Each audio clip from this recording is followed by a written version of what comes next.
All right, so we have a word problem here that when I've given it to many of my students in the past, they have found this kind of challenging. So what we're going to do is read this problem and try to figure out a strategy for solving. So the problem starts by saying that Janet has taken 4 quizzes this quarter. She scored the following on her 4 quizzes: 63, 70, 80, and 87%. Janet has to take one last test before the quarter ends. What is the minimum score Janet needs on her 5th quiz to have an average quiz score of 80%? So what's given in the problem are the 4 quiz scores that Janet has earned so far this quarter, and we have to figure out what is that 5th score going to be so she has an overall average of 80%.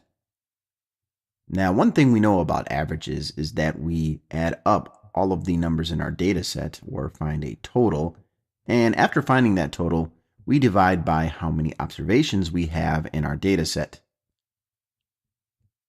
Now, we do not know what the 5th number is yet, so we cannot add up the 5 values.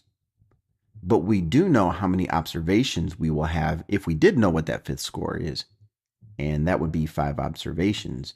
And we also know what our goal or the target is for the desired average, which is 80%. So let's take those 2 given pieces of information and try to figure out what the strategy is going to be to solve this problem. So basically, we know that whatever our total is of those 5 scores will be divided by 5, and we want a desired outcome of 80%.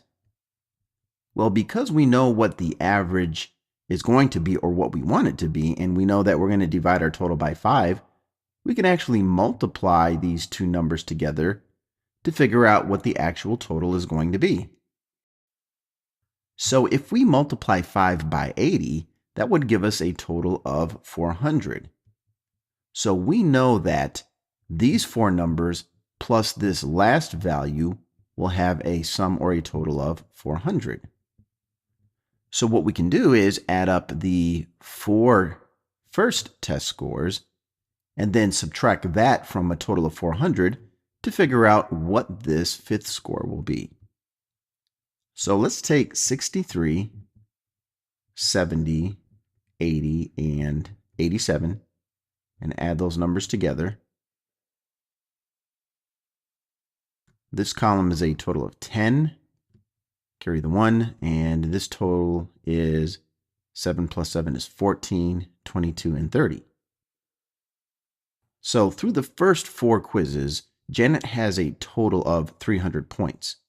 But we know that we need a total of 400 points so that when we divide that 400 by 5, we get 80.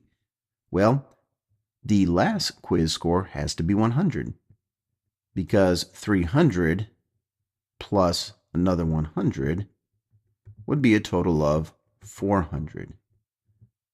So Janet needs to score 100% or be perfect on her last quiz in order to have an overall average of 80%.